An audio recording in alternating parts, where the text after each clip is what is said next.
Hello, everyone. My name's Roland Dupre. I'm with Raymond Library in East Hartford, Connecticut, and I'm speaking with Janet Lawler, who is a children's book author, primarily children's books, nonfiction and fiction. She's written over 35 books. Hi, Janet. Hi, Rolanda. Thank you so much for having me this evening. I'm excited to share some of my books with you. Yeah, Um, it's been neat to talk to you, let me tell you. It's really well, great. I thought I would just start by showing you some of the covers of my books, not all of them, but Waller's Song was a Connecticut Book Award winner for nonfiction picture books, and I got And a that book is so beautiful. The pictures inside that, oh, the paintings. Yes, I think they're the so beautiful. Timothy Basil Airing is a Massachusetts illustrator, and he did the artwork for this book. And he was just did some Oh, fabulous artwork for that book. And I've done some books for National Geographic, and this one is about the rainforest. And then I love nature, so I do write nonfiction, but I also love stories and humor and heart and anything that excites kids, because I think I'm still a kid at heart. So this is Snowzilla, which is about a giant snowman that was built. This is based on a true story, but I oh, really? fictionalized it. There was a man in Anchorage, Alaska, over 10 years ago who built a giant snowman, and the town issued a cease and desist order because there was so much traffic coming to see the snowman. And I think there was something else going on between him and the town, between you and me. But I thought nobody should tell you you can't build a snowman. So that was how I started that book. And then we have Mirabelle's Missing Valentines. Oh, And just so you can see, these illustrations are beautiful too. All of my illustrators are mostly selected by the publisher. An author does have some say, but my books are never how I envision them coming out. For example, I always, as I was writing Mirabelle, always thought of her as a little human girl, and it's all animals in the pictures. oh, that wasn't But your choice? no, but I fell in love with the art as I usually do. Okay. And then Oh, I have Winter Cats and Kindergarten Hat that I think you have at your library. yes, we have that too. Oh, it's a Yeah. beautiful book. Yes, It talks about heart. There's a lot this of was heart in that book. yeah, thank you. This was based on a true story of both my kids, who are now 27 and 37, Oh, had a teacher who would wear a giant hat on the first day of school so they could find her. And they happened to have the same kindergarten teacher 9 years apart. And so that's what the story, the kernel of the story came from an actual event in my family. And then I made up a lot around it. it's so beautiful. It really is. That boy Carlos is such a sweet character. He is, and he's a lot like my son. He loves to garden. He's very shy and he's kind of a worrier. So Carlos is worried about the first day of kindergarten, but it all turns out well, as you know. That's how as most picture books do. And then there's No Place Like Hope, Yes, I which have that one too. It's yes, and great. this book actually writing this helped get me through the pandemic. Right in early 2021, when we did not have a vaccine and it seemed like we were never going to get out of our houses, my agent said she saw this phrase and she said, "Wouldn't it make a great title for a book?" And so I started writing There's No Place Like Hope.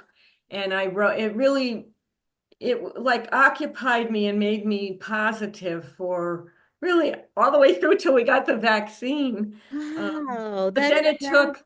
it took 4 years to get it published because it took a while to select the illustrator, and the illustrator had a few hiccups on the way in terms of what the publisher envisioned the art was going to look like. And it came out beautifully. Oh, And it did. It's a lovely book. And yes, it's a poem. It is a poem. poem. It And it's such a beautiful, lovely, simple poem. I just it's so sweet. And it obviously took a long time to produce. It took a lot of thought. yes, actually it did. And when I first started writing it, I I was trying to think of how can I make hope understandable for kids? Because it's not that, I mean, we all just know when we feel hopeful, right? But it's hard Right. to break it into words that kids can understand. So I started out writing some lines about, when your cookie crumbles or you have a hole in your sock, and now when I ditched all of that because those were minimizing the power and scope of hope. So what I did was write the poem from my heart, and I'll read some of it, and then we'll talk a little bit about the art maybe, because what a picture book does is it takes text and an author's words, and then there's a whole other artistic process. The illustrator, I don't tell the illustrator what, and the publisher really doesn't tell the illustrator. The illustrator reads my words, but then they think visually and creatively and create art that takes my words kind of beyond what I wrote. And what Tamisha Anthony did in this book is for I wrote in distinct, like 4 lines, 2 couplets. And for each spread, which is 2 pages of the book, she illustrates, there's a whole story on the page. So let me just read a little bit of it and I'll show you a couple of my favorites and when we get to them. There's no place like hope where possible lives, where people are helpful and everyone gives. Hope holds your hand when you're scared and alone. It lets you be brave though you're not fully grown. There's no place like hope if a loss makes you sad. It opens small spaces to laugh and be glad. And so here's some of the art.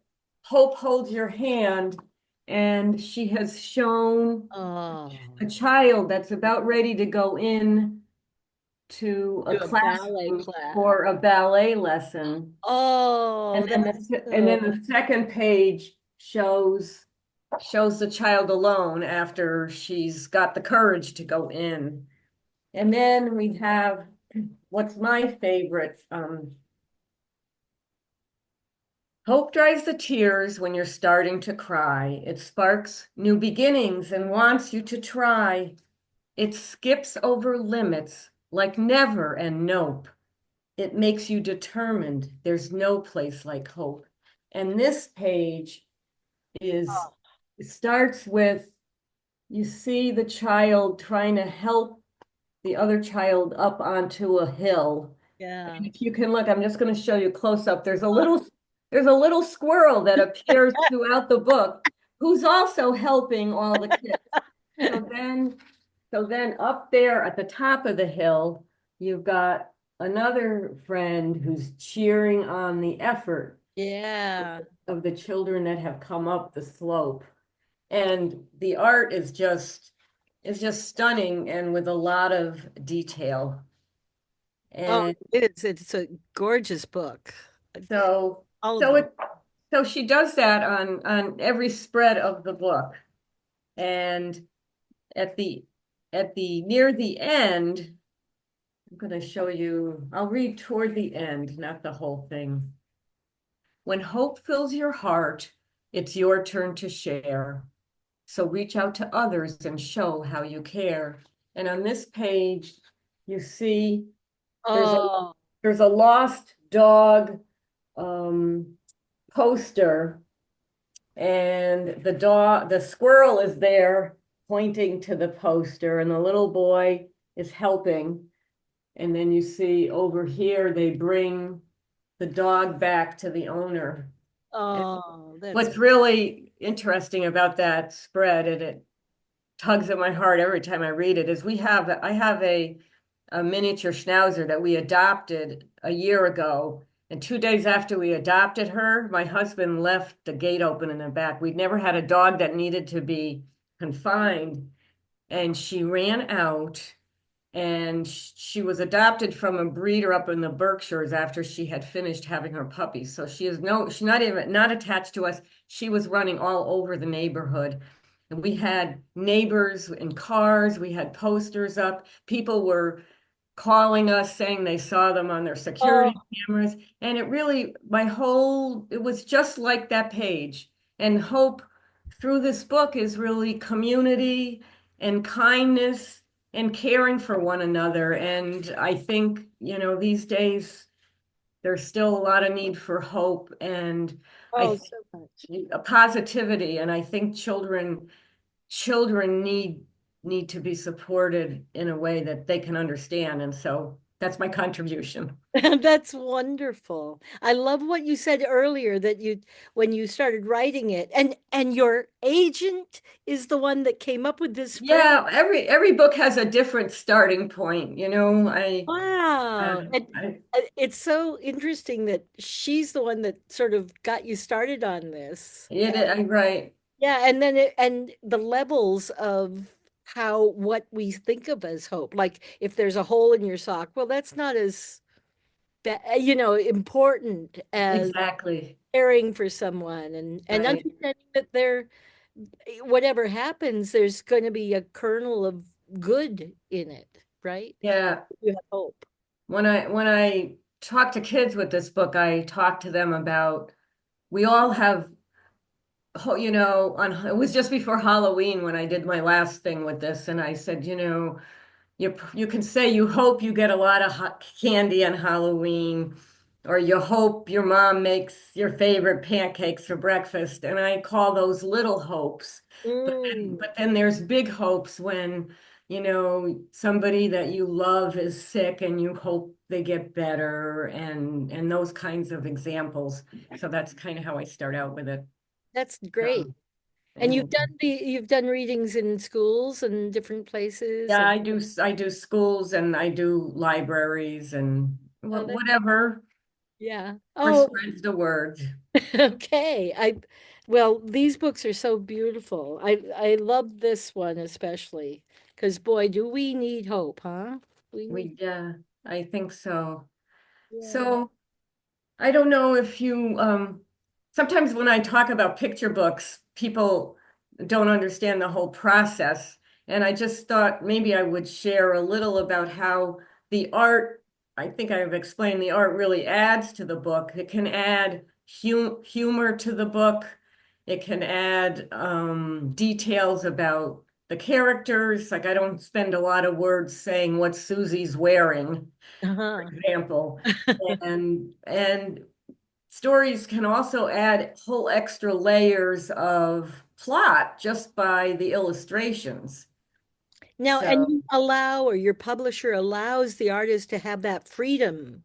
they do. And during the process, I get sketches back maybe once or twice, and I can comment on the sketches, but I'm very respectful of what the illustrator's role is. And so I don't overstep in terms of even if it's not what I envisioned. I will say something if it alters my intent in terms of where the story is going. So Like I'll give you I'll give you yeah. one example out of Snowzilla for like the humor. Um, so Snowzilla, what happens is the there's this big uproar in town, and a judge rules Snowzilla will have to come down. He's too big a threat to the peace in our town. And Mm. so here you can see the judge, Oh, and yeah. but you see all the people, and they've all got These placards and posters, save our Snowzilla, SOS, no more Snowzilla, no snow. And the illustrator thought of all that. And I thought the SOS was very clever. very clever. Also Um, the look on those faces. I mean, they're such caricatures, aren't yes, exactly. And yeah. so the artist, because remember, picture books are mostly read by kids who aren't reading yet, although I always say you're never too old for a picture book. Never. I'm a Oh, firm believer in that. But as you're reading a story, a child is looking at all the detail of what's going on in the pictures, you know? and that visual sense is so key to us, isn't it? It It is. it tells us so much. We get so much data from our visual sense. Exactly, exactly. So So there are a couple of other things I wanted to mention. My website is my own name, Janet Lawler. It's Lawler. And I have under my books, there's a page for each book. And I have free materials to support each of my books. So there's parent and curriculum guides. There are activities like for Walrus Song, I have a little maze where the I puff think I has visited to, your site and I saw that because Walrus Song was by far my favorite of all.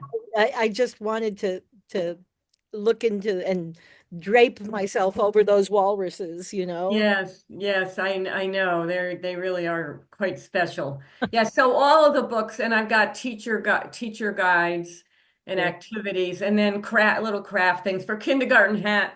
The kids can download a thing to make a kindergarten hat with tissue paper and And it's stuff. all free. It's all free to, Yes. Oh yeah, it's all free. oh, that's super. I'm gonna look at that again then. Good, That's good. super. Well, we're coming down to 20. I think we've been here for 20 minutes talking. Okie doke. Doesn't seem like it's been that long. Well, I hope I didn't take up too much time. I get started talking about picture books and I get excited. Me too. I love picture books. Hey, I'm gonna end the recording and thank you. But I'm not gonna sign you off, okay? We're gonna Okie just doke. recording, okay? All right. Bye. Thank you again.